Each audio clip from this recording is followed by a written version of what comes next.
traditionally, the definition of a quote-unquote crash would be something going into a bear market, meaning that the stock market has fallen 20% off of their highs. We saw that happen. And then we have also seen stock market rise since then. So the stock market is very volatile. It has gone down, and the Federal Reserve Bank wants stock prices to go down. They want real estate prices to go down, and they also want unemployment to go up. They want some people to lose their jobs. Why? They want wages to go down. And Why? this is going to sound very bad, but they've also made this very public. So the reason why they want these things to go down is because it's a way to cool down the economy. That's why they're raising interest rates. So when the Federal Reserve Bank raises interest rates, there's two things that they're looking at. And when they're raising interest rates, they're doing that on the housing market, or where are they raising it? So they're raising something called the federal funds rate, which is overnight lending. So essentially, think of it as when you go and get a mortgage from the bank, you're buying something from the store. You're getting the retail price. The store, in this case the bank, gets a wholesale price. They get a discounted price, right? They're buying it in bulk. So the banks can borrow money at a cheaper rate, and then they lend it out to you. So when banks have to pay a higher rate, then they're going to have to charge you a higher rate. Just like when stores have to pay a higher rate from their wholesaler, manufacturer, they have to pay it more down to you. So when you buy from the bank, when you get a loan from the bank, it is the retail price. So the Federal Reserve Bank does not affect... How do you get the wholesale price? That's the Federal Reserve Bank. So this is now the federal funds rate that the Federal Reserve Bank controls. Can an individual get it at wholesale? That's what I'm trying to figure out. No, we cannot. So we get from the bank. Unless you are a bank, you're not going to be able to do that. Right. So the Federal Reserve Bank gets to control these things, and then they impact mortgage rates, which then impact spending. So when the Federal Reserve Bank raises interest rates, now you're going to have to pay a higher price to get a mortgage. Now that affects inflation, which can also affect the housing market. So the Federal Reserve Bank is looking at two things when they're determining what to do with interest rates. They're looking at inflation, and then they're looking at the general economy. When inflation is high, that's more fuel for the Federal Reserve Bank to continue raising interest rates to fight inflation. But in order for that to happen, there's a second factor that they look at. They're looking at the economy. They're looking at things like unemployment rates. They're looking at the strength of the economy. Because if people have jobs, well, that means then we have a strong economy. So it's ammunition that the Federal Reserve Bank is okay to go and keep raising interest rates. Because if it was flipped, where we have a super high unemployment rate, people don't have jobs, the economy is crashing. You said the government wants that.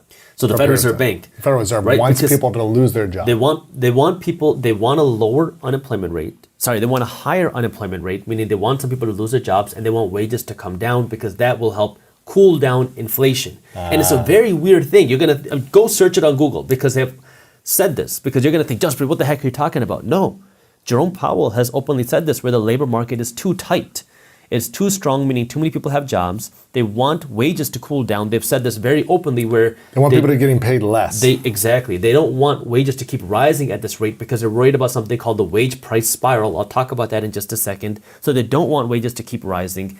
And on top of that, they're looking at this economic data, comparing it against inflation, and that's going to help drive their decision about interest rates. And so if people have jobs, wages keep rising, that means interest rates are going to keep going up. Interest rates are going to keep going up, and they're going to keep doing that until more people lose their jobs, until wages stop going up, and then that will hopefully bring down inflation. Because now let's talk about this wage price spiral very briefly, because this was a big thing that happened in the 1970s into the early 1980s, where you made money, but you struggled to survive because inflation was high. So now you went to your boss and you said, hey boss, I need more money. And your boss said, well, I don't want to lose you. So their boss paid you more. Even though you're not doing more, you're not producing more value, the boss is paying you more just because it's more expensive to survive. So now you're getting paid more money. So the business has to go earn more somehow. The business has higher costs. Or they're losing margin. Right. So now you have the money to go out and spend, but then the business then has to start charging more money because to their customers, higher costs. Yeah. So now the price of things go up. Now the price of things go up, you go back to your boss and say, hey, look, that wage wasn't enough. I need another raise. Now it starts to create the spiral. And this is what the Federal Reserve Bank wants to avoid by breaking that, by saying we don't want wages to keep going up. We want to break this inflation thing because we want to raise interest rates to stop this whole inflation mess. And so one of the things they want to do is they want to see more people have lesser wages. They want to see a little bit higher unemployment. They want to see the stock market come down. They want to see real estate prices cool down because that cools down inflation, because that's their number one issue right now. So and I guess that people will, it'll eventually happen because if employees are like, I need more and more money, and the company's like, we don't have any more money to give you, they're eventually going to leave, or they're not going to be able to pay them, and they have to shut the business down. something has to break. The business has to shut down. What's going to break first? Yeah. So what's going to break first? Is it going to be the housing market, or is it going to be inflation? Is it going to be the stock market? Is it going to be inflation? Because the Federal Reserve Bank is going to keep jacking up interest rates based off of the economy and inflation until inflation comes down, or until the economy goes up. Or, so to see what I'm saying, like inflation is going to come down, or the housing market is going to break. Where now it's the Federal Reserve Bank.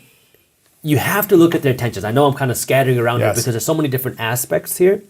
But the Federal Reserve Bank today, and this can change, today says that their number one goal is to bring inflation down to 2%. And it's at 8. It's at 8 point some percent right now. They want to bring it down to 2% by when?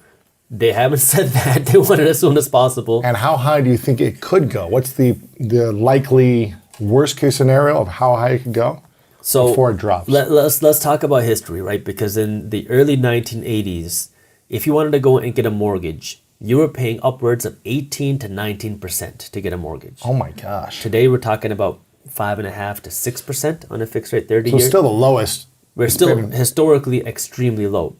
There's a lot of room to grow. Now, if mortgage rates went from 6% to 10% next month, the housing market's going to crash. It's going to go down. Costs are going to go way down. There's no alternative because no one's going to be able to afford those homes because home prices are so high. And the reason why they're so high is because people have been able to borrow more money at a lower interest rate. And so this is where now it goes back to the question, what is going to break first? Is it going to be inflation, or is it going to be the housing market? And you can replace housing market with stock market, with crypto market, with the economy. It doesn't matter. And this is the dilemma that the Federal Reserve Bank is facing. And this is where their goal and what they say is we're going to have a quote unquote soft landing, where we're going to raise interest rates gradually enough where we can cool down inflation without crashing the housing market, without crashing the stock market, without creating too much of a problem. Like, they do think the housing market is going to go down. They do think that we need to see stock prices go down. They do think that we need to see unemployment go up slightly, that wage growth has to slow down. However, they don't think it's going to create a massive crash. Right. So that is what they're saying. Now, the question is what is going to actually happen, right? Because this is where... What rhymes? History, what exactly. rhymes, History rhymes. So this is where you want to pay attention now, obviously, to what's happened in the past, but what's actually going on. And this is where now you can dive a little bit deeper into the data, because now if you're looking at the housing market, you're going to say, okay, interest rates look like they're going to keep going up. Unless the Federal Reserve Bank completely does a 180, which is also possible. Right. That's why it's so hard to predict and why I do not recommend trading, because 6 months from now, the Federal Reserve Bank could say, you know what, inflation is no longer number one priority. It is the slowing economy. We're going to cut interest rates. We're going to pump money into the economy. Oh my You gosh. could see the stock market and real estate prices crash upwards. I mean, just think about this. Right. If tomorrow mortgage What happened to the rates... stock market in 2020? Exactly. And they started printing. It's like everyone started buying, and Went up. real estate went through the roof, especially in LA. If you think about if tomorrow mortgage rates went down to 2.5%, what would happen?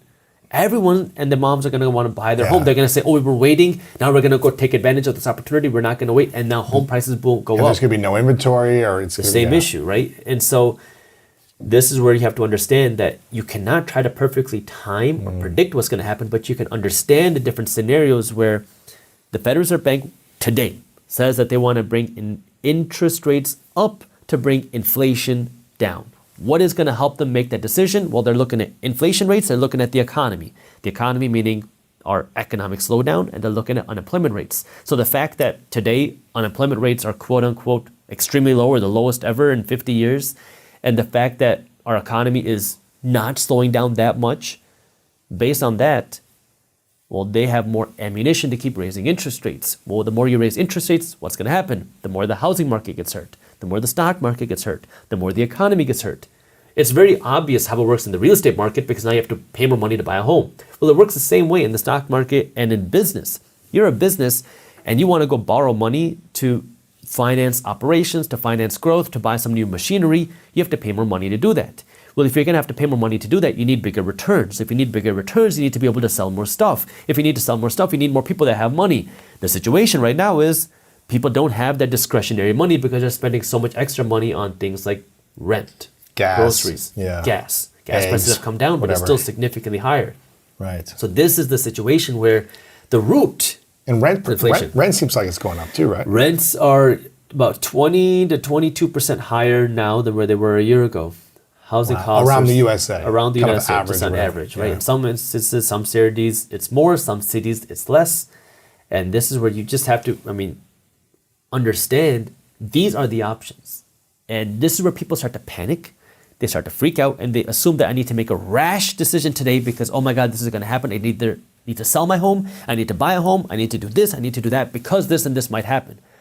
But something else could happen. So you don't want to make rash decisions. This is where you want to understand what's going on. Take a deep breath, calm down, and first understand that the real estate market, if you're focusing on that, moves much slower than the stock market. Move slower. It moves slower, and that nothing happens overnight, right? So you want to be aware of what's happening.